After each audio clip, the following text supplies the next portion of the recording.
I had some people email me that said they can't make this meeting, so let's go ahead and start since it's 10 o'clock. The first thing I wanted to cover, I have a list of things, and you can stick around and ask questions if what I have is not on your list. So let me share the screen. I'll show you my iPad.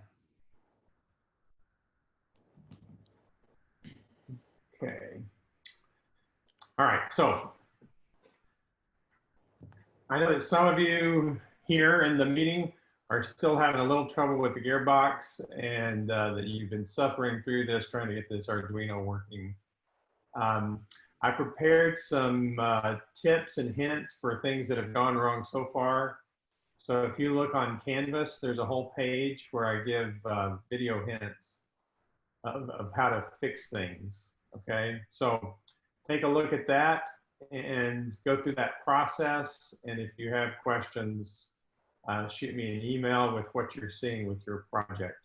And anyway, if you haven't gone through some of this steps yet, I know some of you had some family things come up, and I gave you a little extension. If that's the case, you might want to look at these tips before you get started so that you don't shoot yourself in the foot and run across the same errors that people have happened to have stumbled upon. All right, so one of the main things is when you plug in the power supply board, it's real easy to get the plus and the minus mixed up, and I think you have the potential of shorting out your driver board if you do that. So anyway, check Canvas for troubleshooting tips on the gearbox. Send me an email if you're still having trouble. Okay, the next thing I wanted to do is we're going to talk a lot about the project this week, and look, that's the main focus. So I've told you there's no new content, but we do still have exam 3 coming up. All right, so don't forget that. Take a look at those homework problems that I've done over node voltages and circuits, and we did system efficiency and gears. Those are the main topics I'm going to cover on exam 3. Okay.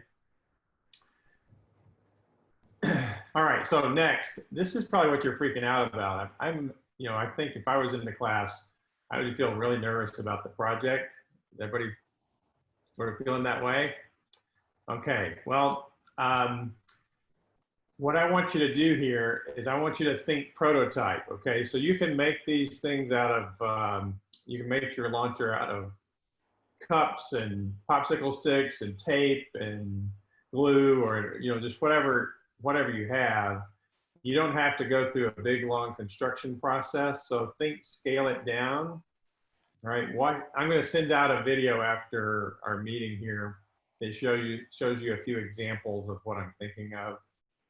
Okay, so I think once you see some examples, it'll let you relax a little bit about getting this done. So it's not going to take a long time to construct, all right?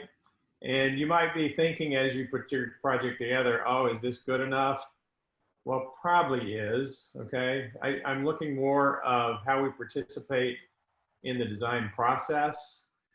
If we were on campus, we would have, well, if it was a big long semester, like the fall semester, we'd have a little more time to build things, and if they don't work, fix them. But we don't have time to, have things go wrong. And so let's keep it down at the prototype level. I'll send you some examples of what I'm talking about on that.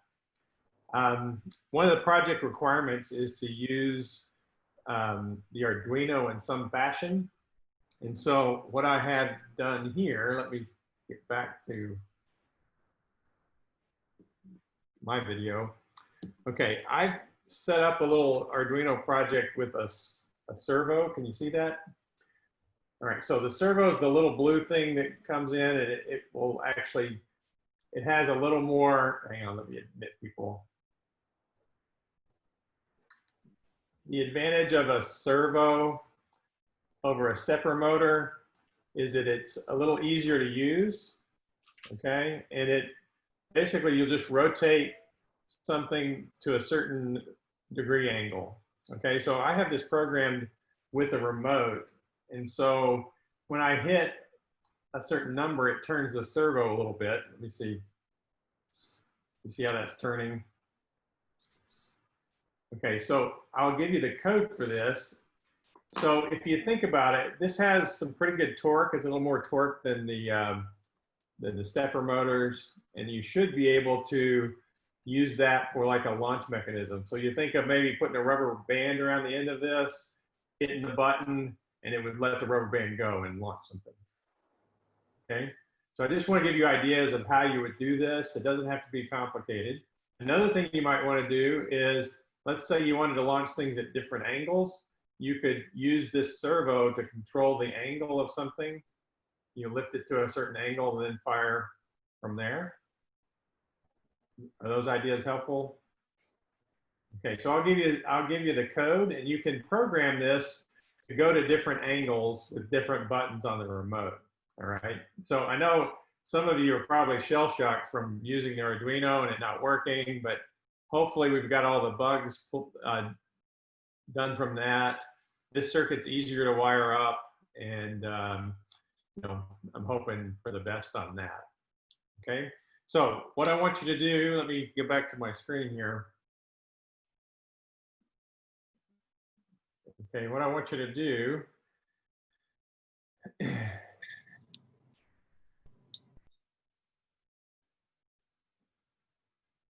what I want you to focus on right now are the team exercises, okay? Because that's an important part of the process. All right, so try to be creative with these ideas. Walk yourself through it, but don't worry about actually having to build something that's super complicated. All right, we're just going to do a prototype of these things. Okay, so I have some videos up on what I'm expecting from the team exercises. So I'm going to want the concepts, customers, and team leads. Watch that video. That'll explain what I want there. All right, so you'll need to meet together as a team and work through that. It's not super complicated. Just use your imagination to make that work. All right. And then there's an exercise called the analysis of alternatives, where you look at design trade-offs. Get together with your team and try to get that done by Thursday as well. Okay. And then from there, I'm going to have to give you more information on what's involved with the project proposal, but I'm going to scale this back to where it's not going to take you too long. All right. So let me just review what we've covered so far. All right, because I know some people came in a little bit late. Gearbox, if you're having trouble with the gearbox, look on the Canvas page for troubleshooting tips. Send me an email if you still have trouble, okay? Exam 3, don't forget about exam 3. It's going to cover node voltage, circuits, system efficiency, and gears. All right, so it'll be a lot like the format of the other exams, where those are the problems that we'll focus on. Okay, so when is that? August 4th. Okay. All right, any questions that have come up from our discussion? One thing, so on the Canvas assignment for the analysis of alternatives, the video isn't showing up. Okay, thanks. I'll check on that.